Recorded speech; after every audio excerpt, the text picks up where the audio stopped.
August 15th, Indian independence day. അതോടൊപ്പം തന്നെ നമ്മുടെ പരിശുദ്ധ മാതാവിൻ്റെ സ്വർഗാരോപണ തിരുനാൾ. ഇരട്ടി മധുരമാണ്. ഈ സുദിനത്തിൽ നമ്മോടൊപ്പം ചേരുന്ന വിശിഷ്ടാതിഥി ആരാണെന്നറിയണ്ടേ? തൻ്റെ സ്വർഗീയ സംഗീതത്തിലൂടെ കേൾവിക്കാർക്കെല്ലാം തന്നെ ആത്മീയ ചൈതന്യം പകരുന്ന ബിനോജ് മുളവരിക്കലച്ഛനാണ് ഇന്ന് നമ്മോടൊപ്പം ചേരുന്നത്. വെൽക്കം ടു ദ ഷോ അച്ഛ. Thank you. അച്ഛൻ എപ്പോഴും കാണുമ്പോഴേ അച്ഛൻ്റെ കൂടെ ഒരു യങ് വൈബ്രൻറ്റ് ടീമുണ്ട്. അവരെയും കൂടി ഒന്ന് നമുക്ക് പരിചയപ്പെടാം. നമുക്ക് കീബോർഡിൽ എബിൻ, ഗിറ്റാർ എൽബിൻ, പെർക്കഷൻ പ്രിൻസ്, അച്ഛൻ്റെ വളരെ ഹിറ്റായിട്ടുള്ള നമ്മുടെ മനമേ പാട്ട് പാടിയ ഗായികയാണ് ടെസ്സ. അപ്പം നമ്മുടെ ഈ ഒരു ടീമിനെ നമ്മുടെ ഈ ഷോയിലേക്ക് വെൽക്കം ചെയ്യുകയാണ്.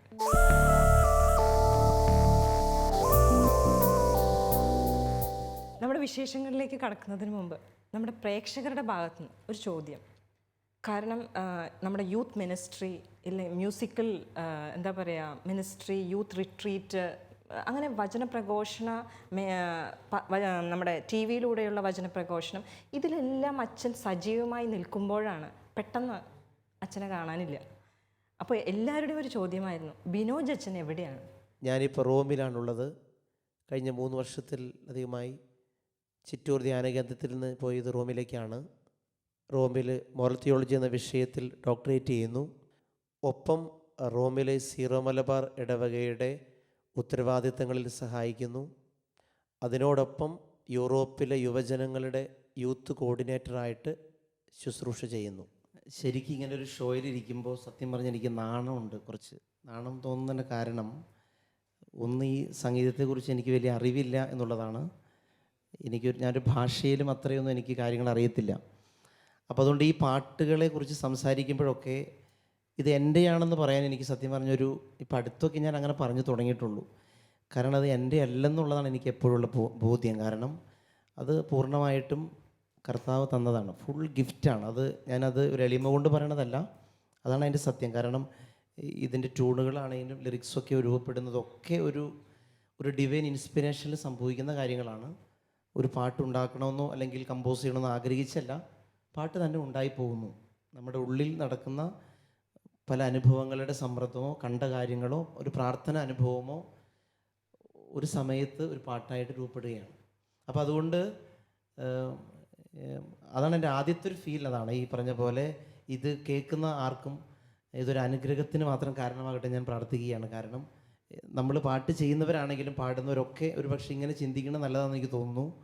ഇതൊക്കെ ദൈവത്തിൻ്റെ വലിയൊരു അനുഗ്രഹമല്ലേ. ഇങ്ങനെ ഒരു ഗിഫ്റ്റ് അച്ഛനുണ്ടെന്ന് അച്ഛൻ കുഞ്ഞുനാളിലെ മുതൽ അച്ഛന് മനസ്സിലായോ? എപ്പോഴാണ്, എങ്ങനെയാണ് അച്ഛൻ തിരിച്ചറിഞ്ഞത്? കുഞ്ഞുനാളിൽ എനിക്ക് പാട്ട് വളരെ ഇഷ്ടമായിരുന്നു. പാട്ട് കേൾക്കുമായിരുന്നു, പഠിക്കുമായിരുന്നു. എനിക്ക് എന്തോ അതിലൊരു പ്രത്യേക കഴിവുണ്ടെന്ന് എനിക്ക് തോന്നിയിട്ടുണ്ട്. പക്ഷേ അത് ചെറുപ്പത്തിൽ ഭയം നിമിത്തം അത് ഉപയോഗിക്കാൻ പറ്റിയിട്ടില്ല. പിന്നെ ശരിക്കും ഞാൻ ഒരുപാട് കടപ്പെട്ടിരിക്കുന്നത് സഭയോടാണ്. ഒരുപക്ഷെ ഞാൻ എൻ്റെ വീട്ടിലായിരുന്നെങ്കിൽ ഒരുപക്ഷെ ഇതൊന്നും പഠിക്കണമെന്നില്ല, സാഹചര്യങ്ങൾ ഒട്ടും അനുകൂലമല്ലായിരുന്നു. അതുകൊണ്ട് സഭയാണ് ശരിക്കും എന്നെ പഠിപ്പിച്ചത്. സെമിനാരി ചേർന്നിട്ടാണ് കീബോർഡ് പഠിക്കുന്നതും പിന്നെ അങ്ങനെ കാര്യങ്ങൾ നമുക്ക് അവസരങ്ങൾ ഒരുങ്ങുന്നത് അവിടെ നിന്നാണ്. 17ാമത്തെ വയസ്സിലാണ് ആദ്യത്തെ പാട്ട് കമ്പോസ് ചെയ്യുന്നത്. അത് കമ്പോസ് ചെയ്തതല്ല, പാടിപ്പോയതാണ്. ഇങ്ങനെ ഒരു കസേരയിലിരുന്ന് ഒരു സങ്കടത്തോടെ വെറുതെ പാടിയത് പാട്ടായിപ്പോയി. അങ്ങനെയാണ്. അത് പറഞ്ഞപ്പോഴാണ് അച്ഛൻ്റെ പാട്ടുകളെല്ലാം തന്നെ ഒരു പാട്ടുണ്ടാക്കണ്ടേ എന്നോർത്ത് എഴുതുന്നതല്ല, അത് ശരിക്കും അച്ഛൻ ആ എക്സ്പീരിയൻസിലൂടെ കടന്നു പോകുന്നത് കൊണ്ട് തന്നെയാണ് കേൾക്കുന്ന ഓരോ വ്യക്തികൾക്കും അത് ഒരു വലിയൊരു അനുഭവമാണ്.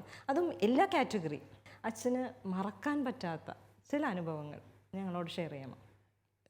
എല്ലാ പാട്ടിൻ്റെ പുറകിൽ ഓരോ അനുഭവമുണ്ട്. എല്ലാ പാട്ടുകളുണ്ടായിട്ടുള്ള ഓരോ അനുഭവത്തിൻ്റെ പുറത്താണെങ്കിലും വളരെ ശ്രദ്ധേയമായ അല്ലെങ്കിൽ എനിക്ക് വളരെ എടുത്ത് പറയാൻ തോന്നുന്ന ചില കാര്യങ്ങൾ ഒരു പക്ഷേ ഏറ്റവും കൂടുതൽ ആളുകൾ ഒരു പക്ഷേ വളരെ സ്വീകരിച്ച ചില പാട്ടുകളുണ്ട്. ക്രൂശിതനെ ഉദ്ധിതനെ, അത് 2013-ലോ 2014-ലോ മലയാറ്റൂർ മല ദുഃഖ വെള്ളിയാഴ്ച ഞാനും കുറച്ച് ചെറുപ്പക്കാരും കൂടി കരുണക്കൊന്ത പാടി ഇങ്ങനെ കയറി ഇറങ്ങുന്ന സമയത്ത് പെട്ടെന്ന് ഇങ്ങനെ പാടിയതാണ്. എന്നെ പൊതിഞ്ഞു പിടിക്കണമേ, തിന്മ കാണാതെ കാക്കണമേ, ഈശോ നിൻ ഹൃത്തിനുള്ളിൽ, ഈശോ നിൻ മേലങ്കിക്കുള്ളിൽ. പ്രത്യേകിച്ച് ഈ പാട്ട് ഇന്ന് നമുക്ക് ടെസ്സയുടെ വോയിസിൽ കേൾക്കാം. ഈ പാട്ടിനകത്ത് പ്രത്യേകിച്ച് ഇന്ന് സ്വർഗാരോപണ തിരുനാളായതുകൊണ്ട് പരിശുദ്ധ അമ്മയാണ് തയ്യൽ കൂടാതെ നെയ്ത മേലങ്കി അല്ലേ. ഈശോ പരസ്യ ജീവിതകാലത്ത് ഈ മേലങ്കി ഇട്ടിട്ടാണ് യാത്ര ചെയ്തത്, അത്ഭുതങ്ങൾ പ്രവർത്തിച്ചത്. അത് അമ്മ നെയ്തു കൊടുത്ത മേലങ്കി. ആ മേലങ്കിക്കുള്ളിൽ എന്നെ പൊതിഞ്ഞു പിടിക്കണമെന്നാണ്. അപ്പോൾ പരിശുദ്ധ അമ്മയുടെ ഒരു പ്രത്യേക സംരക്ഷണം നമുക്ക് അനുഭവിക്കാൻ സാധിക്കട്ടെ.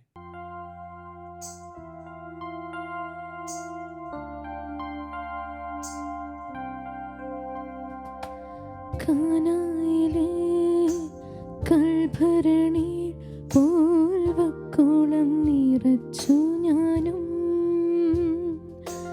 കാനായിലെ കൽഭരണി പൂർവക്കോളം നിറച്ചു ഞാനും.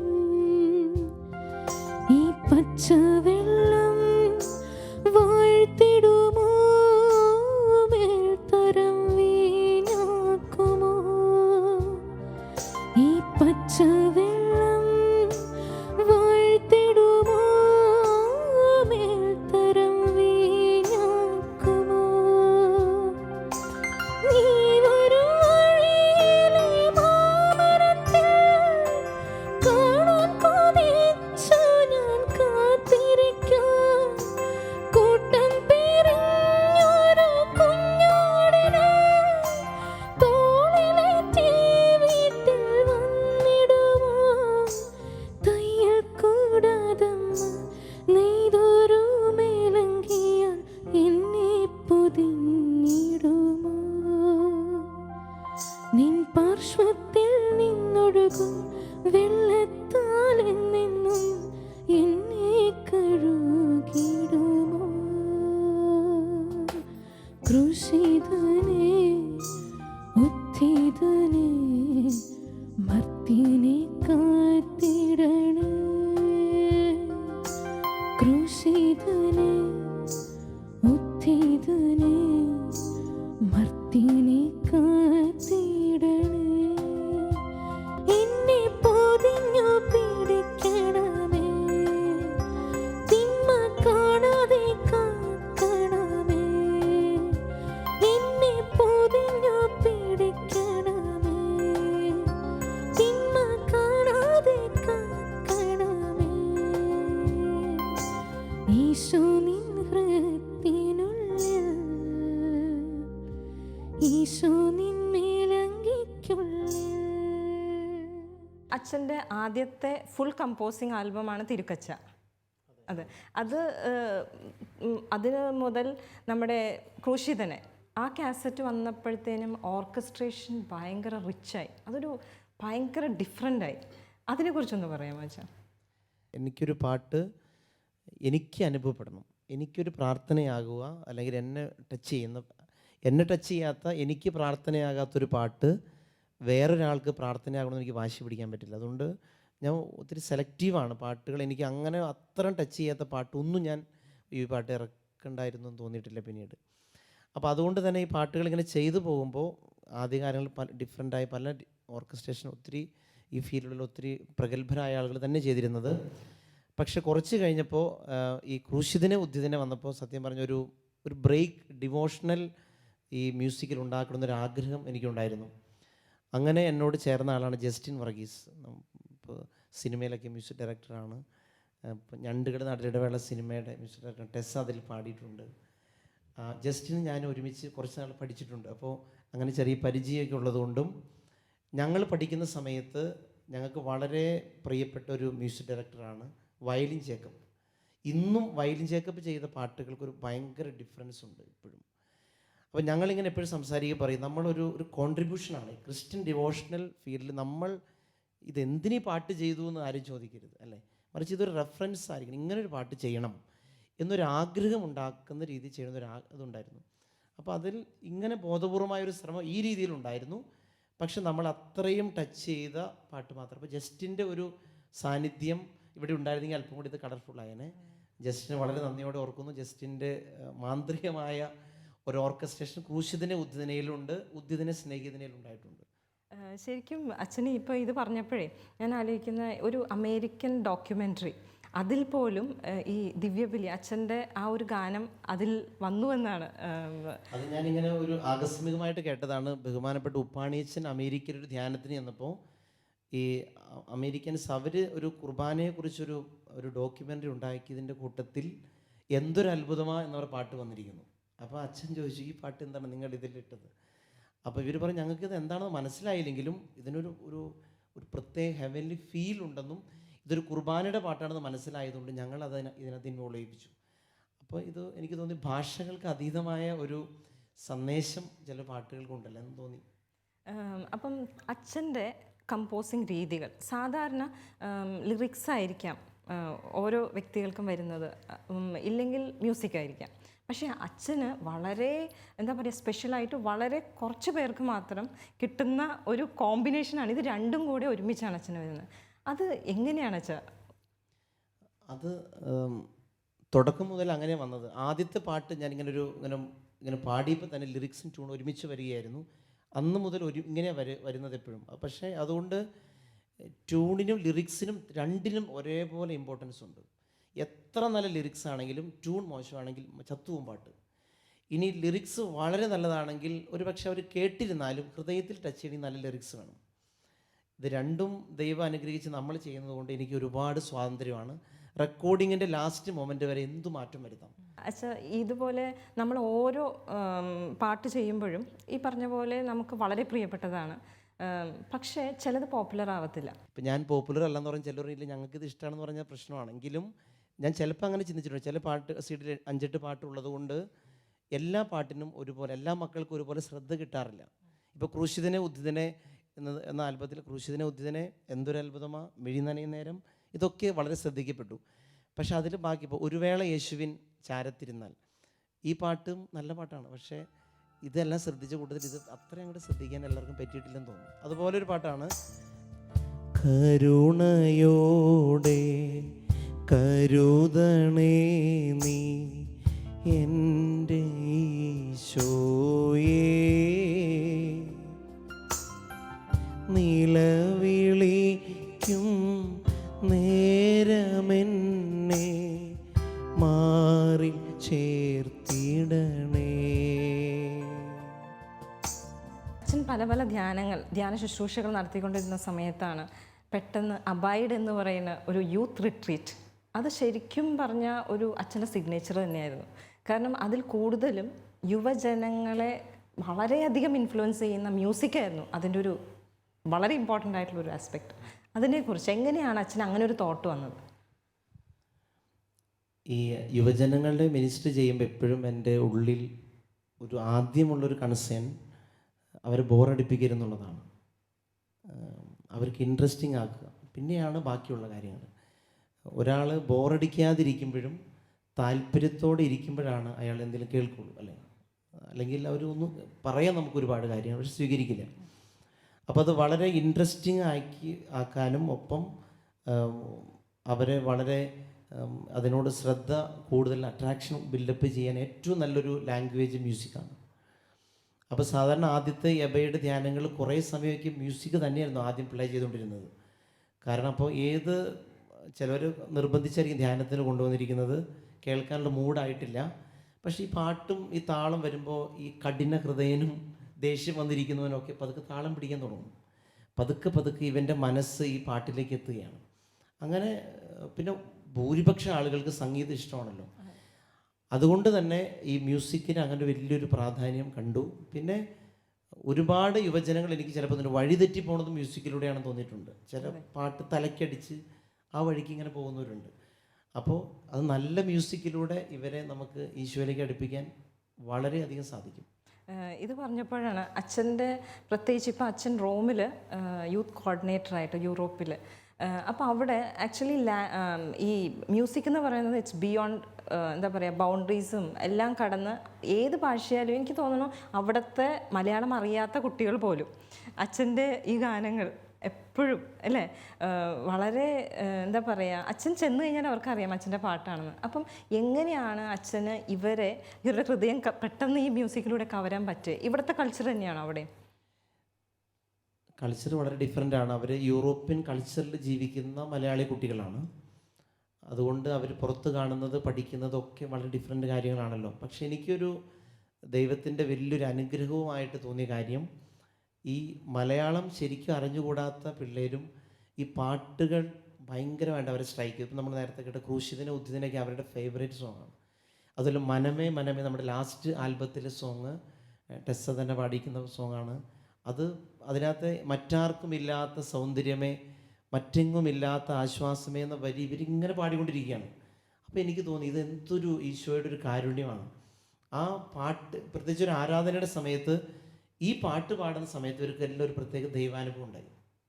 എനിക്കൊന്ന് ആ പാട്ട് പാടുമ്പോൾ മറ്റുള്ളവർക്ക് അനുഭവം ഉണ്ടാവും അല്ലേ? മറ്റാർക്കുമില്ലാത്ത സൗന്ദര്യമേ മറ്റെങ്ങുമില്ലാത്ത ആശ്വാസമേ മറ്റാർക്കുമില്ലാത്ത സൗന്ദര്യമേ മറ്റെങ്ങുമില്ലാത്ത ആശ്വാസമേ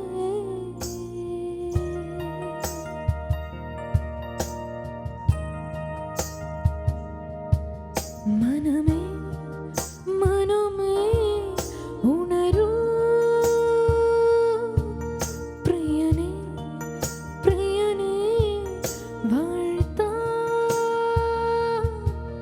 മനമേ മനമേ ഉണരൂ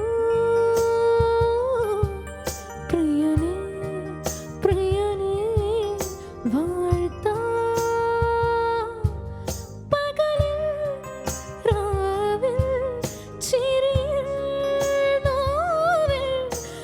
ശ്വാസം പോലും സ്തുതിയായി ഉയരും മനമേ മനമേ ഉണരൂ പ്രിയനേ പ്രിയനേ വാഴ്ത്താം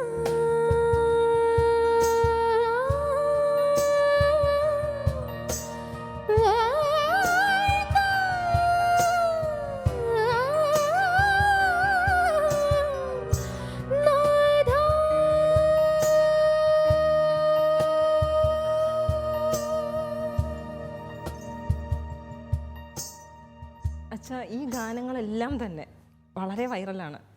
അപ്പം ഇത്രയും സെൻസിറ്റീവ് ആയിട്ടുള്ള സോഷ്യൽ മീഡിയ അതെങ്ങനെയാണ് അച്ഛൻ ഇത്രയും സെൻസിബിളായി ഹാൻഡിൽ ചെയ്യുന്നത്?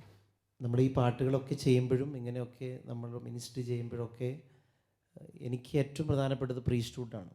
അപ്പോൾ പൗരോഹിത്യത്തെ സേവിക്കാൻ വേണ്ടിയിട്ടാണ് ഈ കഴിവ് ഞാൻ ഉപയോഗിക്കുന്നുള്ളൂ. ഒരിക്കലും അച്ഛനേക്കാൾ മുകളിൽ പാട്ട് കയറാൻ പാടില്ല, പൗരോഹിത്യത്തേക്കാൾ മുകളിൽ ഇതൊന്നും കയറാൻ പാടില്ല. കാരണം പൗരോഹിത്യത്തിന് അത്രമേൽ വലിയൊരു സ്ഥാനവും അധികാരവും കൃപയുണ്ട്. അപ്പോൾ അത് ഞാൻ വളരെ അതിനെക്കുറിച്ച് അവെയറാണ്.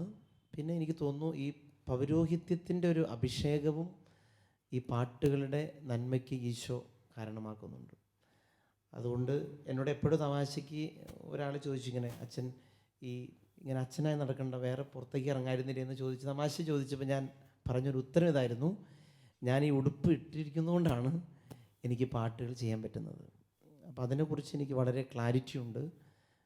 അതുകൊണ്ട് അതിൻ്റെ മറ്റ് കാര്യങ്ങളെക്കുറിച്ച് ഞാൻ വളരെ അവെയറാണ്. അതിനാവശ്യമുള്ളത് എടുക്കുക, ആവശ്യമില്ലാത്ത കളയുക.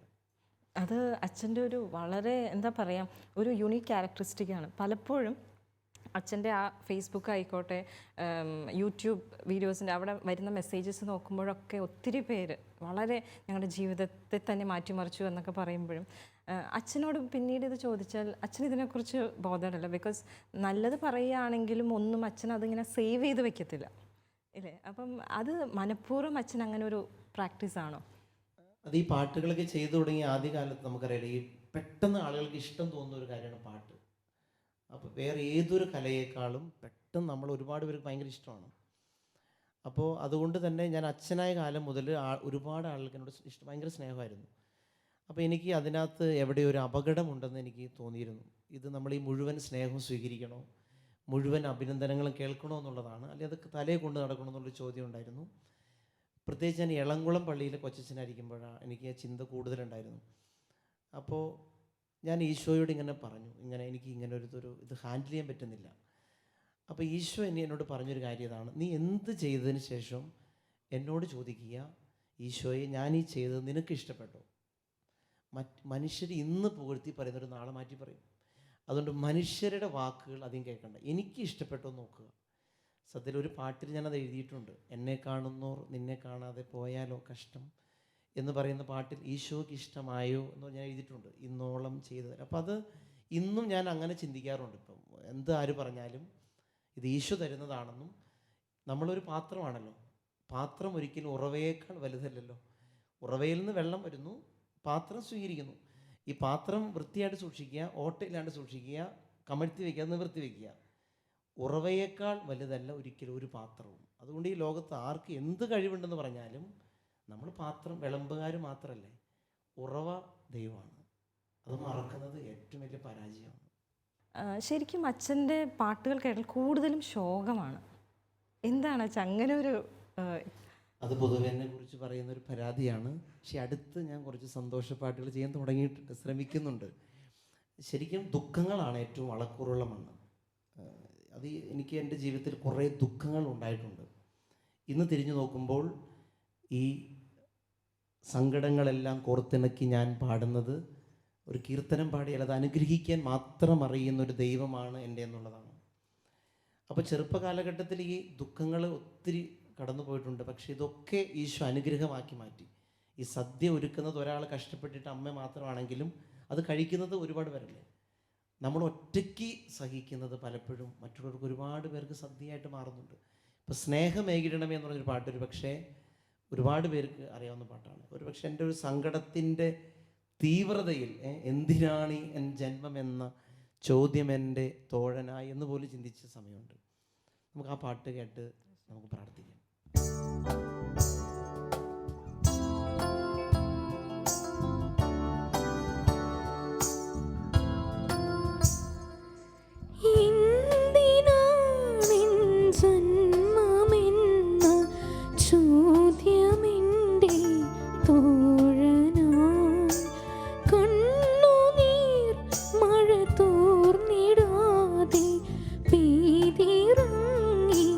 മിഴികൾ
അച്ഛ ഈ ഒരു അവസ്ഥയിലൂടെ കടന്നു പോകാത്തവരായി നമ്മളിൽ ആരും തന്നെ ഇല്ല.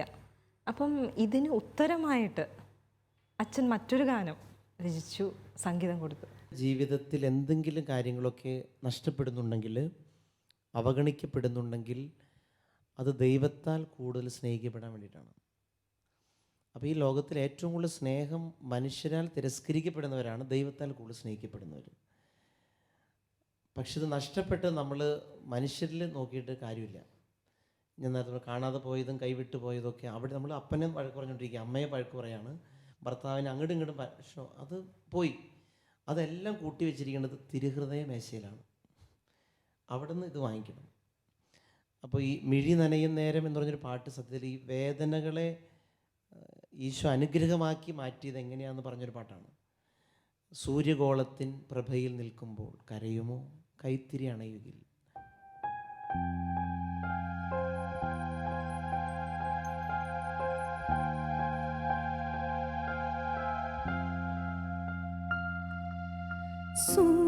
സൂര്യഗോളത്തിൻ പ്രഭയിൽ നിൽക്കുമ്പോൾ കരയുമോ കൈത്തിരി അണയുകിൽ. കാനാൻ ദേശം നിൻ ഉള്ളിലുള്ളപ്പോൾ മരുഭൂവിൻ യാത്രയിൽ തളരാമോ. അഴിയാതെ വിത്തിൽ കതിരുണ്ടോ, കൊത്താതെ കല്ലിൽ ശില്പവും. അഴിയാതെ വിത്തിൽ കതിരുണ്ടോ, കൊത്താതെ കല്ലിൽ ശില്പവും. മിഴി നനയും നേരം കരളുരുകും കാലം തളരരുതേ കുഞ്ഞി പതറരുതേ. കരയാൻ മാത്രമോ ഈ ജന്മം എന്ന് ഇനിയും ചോദിച്ചു തകരരുതേ. കാണുമോ എൻ്റെ ഹൃത്തടം, നുകരുമോ എൻ്റെ സ്നേഹവും. കാണുമോ എൻ്റെ ഹൃത്തടം, നുകരുമോ എൻ്റെ സ്നേഹവും.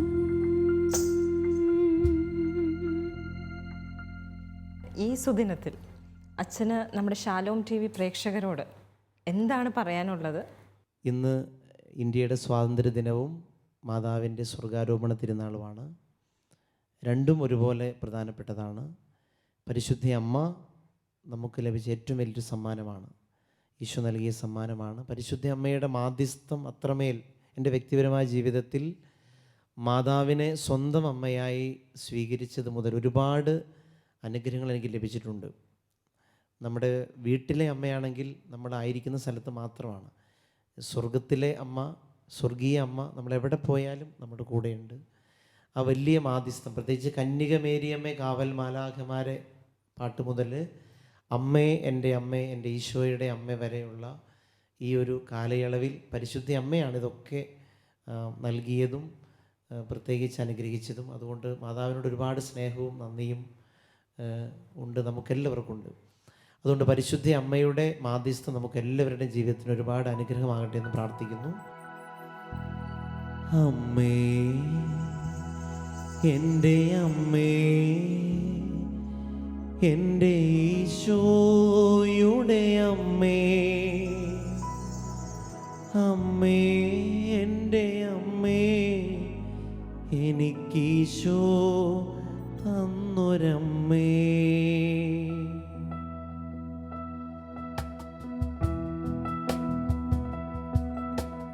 അമ്മേ എൻ്റെ അമ്മേ, എൻ്റെ ഈശോയുടെ അമ്മേ, അമ്മേ എൻ്റെ അമ്മേ, എനിക്കീശോ തന്നൊരമ്മേ. അമ്മേ എൻ്റെ അമ്മേ, എൻ്റെ ഈശോയുടെ അമ്മേ, അമ്മേ എൻ്റെ അമ്മേ, എനിക്കീശോ തന്നൊരമ്മേ.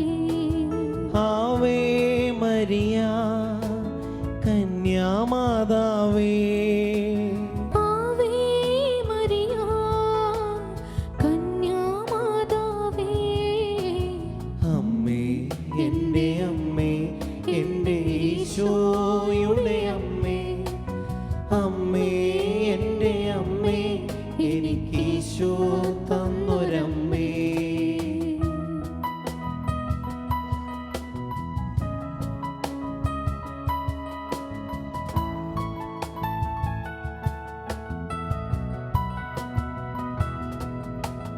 തലമുറകൾ തോറും പാടും ഭാഗ്യവതി അമ്മ, ജപമണിമാലകളിൽ ഉയരും നന്മ നിറഞ്ഞവളമ്മ. തലമുറകൾ തോറും പാടും ഭാഗ്യവതി അമ്മ, ജപമണിമാലകളിൽ ഉയരും നന്മ നിറഞ്ഞവളമ്മ.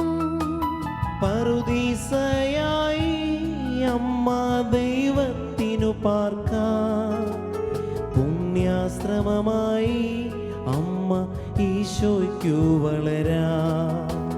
പറുദീസയായി അമ്മ ദൈവത്തിനു പാർക്കാൻ, പുണ്യാശ്രമമായി അമ്മ ഈശോയ്ക്കു വളരാൻ.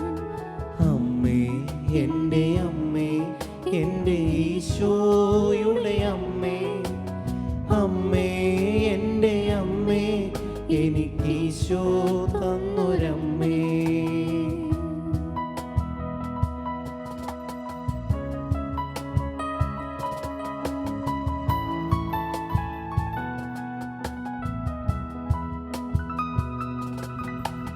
മിഴികൾ നിറയുമ്പോൾ അമ്മ മഴവില്ലായി തെളിയും, മൊഴികൾ ഇടറുമ്പോൾ എന്നുടെ സ്വരമായി തീർന്നിടും. മിഴികൾ നിറയുമ്പോൾ അമ്മ മഴവില്ലായി തെളിയും, മൊഴികൾ ഇടറുമ്പോൾ എന്നുടെ സ്വരമായി തീർന്നിടും. ദുഃഖമകന്നിടുവാൻ അമ്മേ പ്രാർത്ഥിച്ചിടണമേ, പാപമകന്നിടുവാൻ അമ്മേ യാചിച്ചിടണമേ.